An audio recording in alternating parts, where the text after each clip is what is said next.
వీక్షకులందరికీ నమస్కారం. వైసీపీ అధినేత మాజీ ముఖ్యమంత్రి 139 సార్లు బట్టలు నొక్కి 3,29,000 కోట్లు నేరుగా అక్కమ్మ చెల్లెమ్మల ఖాతాలో వేసిన వీరుడు జగన్మోహన్ రెడ్డి తాజాగా ఒక అద్భుతమైన స్టేట్మెంట్ ఇచ్చారు.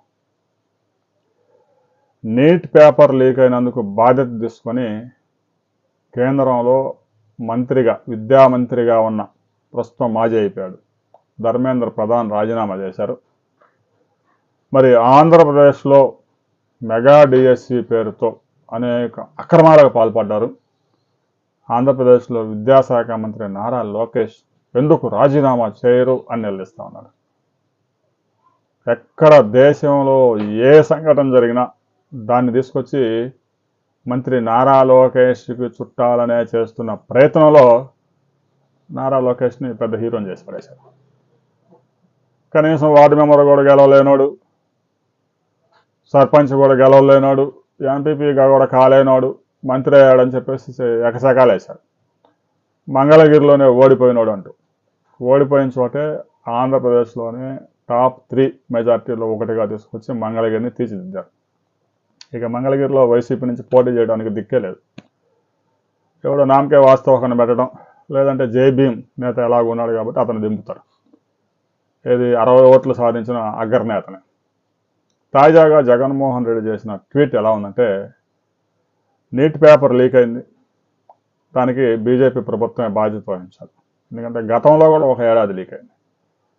లక్షలాది మంది రాత్రి పగలనక చదివి తల్లిదండ్రులు సంవత్సరానికి 2 లక్షల ఫీజులు 3 లక్షల ఫీజులుగా చెల్లించి ఎక్కడో రాజస్థాన్లో కోటా ఉన్న ప్రాంతంలో కోటాకి కోచింగ్ సెంటర్లో పంపించి విద్యార్థులు అనేక మానసిక సంఘర్షణ ఎదుర్కొని నీట్ ఎగ్జామ్ రాస్తే ఎగ్జామ్ రాయంగానే పేపర్ లీక్ అయిందని చెప్పేసి రద్దు చేస్తే అంత మానసిక ఆవేదన ఉంటుంది. 10ల సంఖ్యలో విద్యార్థులు ఆత్మహత్యలు పాల్పడ్డారు. ఒక ఎగ్జాము అయిపోయింది, 2 సంవత్సరాలు కష్టపడి చదివిన ఎగ్జామ్ అంటే ఆ విద్యార్థి రిలీఫ్ ఫీల్ అయ్యి హాయిగా ఫీల్ అవుతారు. మరలా ఎగ్జామ్ రాయాలనేసరికి ఎంత బాధ ఉంటుంది. అలాంటి నీట్ పేపరు ఆ ఎన్టీఏలో నేషనల్ టెస్టింగ్ ఏజెన్సీలో 16 మంది శాశ్వత ఉద్యోగులు ఉంటే 100 మంది కాంట్రాక్ట్ ఉద్యోగులు, 100 మంది అవుట్సోర్సింగ్ ఉద్యోగులతో ఎన్టీఏ నడిపిస్తూ ఉన్నారంటే ఎంత బాధ్యత రాహిత్యంగా వ్యవహరించాలో అర్థం చేసుకోవచ్చు. ఒక చిన్న బ్యాంకు శాఖలోనే కనీసం అటెండర్ను కూడా అవుట్సోర్సింగ్లు తీసుకునే పరిస్థితి ఉండదు. ఎందుకంటే అలా కీలకమైన ప్రాంతాల్లో ఉండేవాళ్ళు ఉద్యోగం పోతుందన్న భయం లేకపోతే అవినీతి పాల్పడే ప్రమాదం ఉంటుంది. ఎన్టీఏని కూడా అలాగనే భ్రష్టు పట్టించారు. దేశవ్యాప్తంగా ఎంతో ప్రతిష్టాత్మకంగా జరపాల్సిన ఎగ్జామ్ నీట్. భావి డాక్టర్లు మెరిట్ ఉంటుంది, రిజర్వేషన్లు ఉంటాయి. ఒక్క మార్కు తేడా జీవితాలు అటు ఇటు అయిపోతాయి. డాక్టర్ కావాలన్న జీవితాశయంతో చదువుకున్న విద్యార్థులు ఉంటారు. ఒకసారి నీట్ ఎగ్జామ్లో 480 మార్కులు వస్తే రెండోసారి నీట్ ఎగ్జామ్ వచ్చేసరికి 380 మార్కులు వచ్చాయి.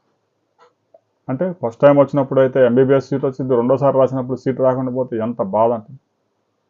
సరే, ధర్మేంద్ర ప్రధాన్ ఎట్టకేలకు బొద్దింకలు తెచ్చిన ఒత్తిడితో రాజీనామా చేశారు.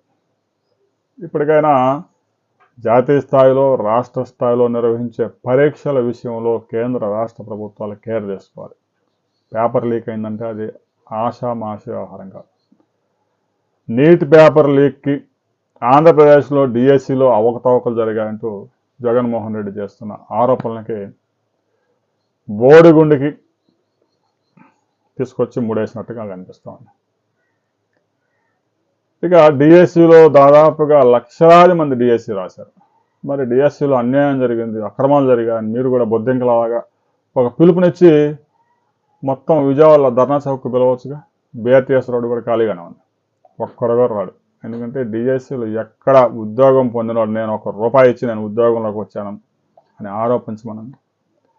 ₹1 అవినీతి లేకుండా డిఎస్సీ నిర్వహించారు. 5 సంవత్సరాలు 2019 నుంచి 2024 దాకా ముఖ్యమంత్రిగా ఉన్నారు. ఒక్క టీచర్ ఉద్యోగం ఇచ్చిన చరిత్ర కూడా నీకు లేదు. అలాంటిది డిఎస్సీ మీద మాట్లాడుతున్నామంటే 3,50,000 మంది డిఎస్సి రాసిన వాళ్ళు ఒక 16,000 మందికి ఉద్యోగాలు వచ్చాయి కాబట్టి మిగతా వాళ్ళంతా నీకు వెళ్ళి వస్తారని నువ్వు భావిస్తావు. డిఎస్సి నిజాయితీగా జరిగింది, ఎక్కడ అవకతవకలకే ఆస్కారం లేదు. వైసీపీ అధికారంలో ఉన్నప్పుడే గ్రామ సచివాలయంలో వెల్ఫేర్ అసిస్టెంట్లకు ఉద్యోగం పెట్టి గ్రామ స్థాయిలో క్రీడలు ఆడిన రోజాతో కబడ్డీ ఆడిన వాళ్ళకి సర్టిఫికేట్లు వచ్చిన వాళ్ళకి కూడా స్పోర్ట్స్ కోట కింద ఉద్యోగాలు ఇచ్చిన ఘనత మీది. ఇక డిఎస్సి గురించి మాట్లాడితే ఆ వైసీపీ అధినేత మరింత చీప్ అయిపోతారు. డిఎస్సి రాసిన అభ్యర్థులు, డిఎస్సి ఉద్యోగం కొట్టిన టీచర్స్, గురువులు ప్రతి ఒక్కరూ కామెంట్ చేయండి. మెగా డిఎస్సిలో మీకు అన్యాయం జరిగిందా? మీరు ఏదైనా డబ్బు చెల్లించి ఉద్యోగంలోకి వచ్చారా? నేను 10 లక్షలు ఇచ్చి ఉద్యోగం సాధించాను ఎవరినని చెప్పమని.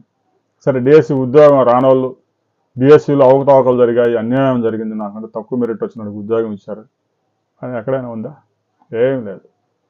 ఎవడో అవుట్సోర్సింగ్ ఉద్యోగి వాడికి ర్యాంక్ వచ్చిందంట, చదువుకుంటే ఎవరికైనా వచ్చింది. అవుట్సోర్సింగ్ ఉద్యోగి పర్మనెంట్ ఉద్యోగానికి రాయకూడదు ఎగ్జామ్ కానీ ఎక్కడైనా ఉందా? లేదు. ఈ విధంగా అసత్య ఆరోపణలు చేసి వైసీపీ టైం పాస్ చేస్తూ ఉంది. ధర్మేంద్ర ప్రధాని రాజీనామా చేశాడు కాబట్టి లోకేష్ కూడా రాజీనామా చేయాలి. మంచిది, అద్భుతమైన కామెంట్. వైసీపీని బాగా లిఫ్ట్ చేసే కామెంట్. రాష్ట్రంలో జరుగుతున్న అరాచకాలను వెలుగులో తీసుకురావాల్సిన బాధ్యత ప్రతిపక్షానికి ఉంది. ప్రతిపక్ష హోదా లేకపోయినా వారానికి కనీసం 2 రోజులు తాడేపల్లి ప్యాలెస్లో అందుబాటులో ఉండి ఫ్రైడే శనివారం రాగానే గబాలన బెంగళూరుకి పరిగెత్తున్న జగన్మోహన్ రెడ్డి నాకు తాడేపల్లిలో శాశ్వత నివాసం ఉంది, చంద్రబాబు నాయుడుకి ఉందా అని దాదాపు 100 సార్లు ప్రశ్నించారు. మీకు శాశ్వత నివాసం ఉన్నా వారం బెంగళూరుకి ఎందుకు పరిగెత్తున్నావు అని జనాలకు అనుమానం వస్తూ ఉంది.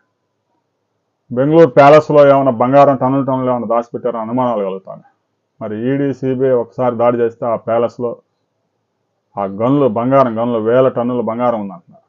మరి అవన్నీ వెలుగుదిస్తే జాతి సంపద మరింత పెరిగే అవకాశం ఉంది. దీనికి సంబంధించి జగన్మోహన్ రెడ్డి తాజాగా చేసిన కామెంట్కి సంబంధించి ప్రతి ఒక్కరు మీ అభిప్రాయాలు కూడా కామెంట్ చేయండి.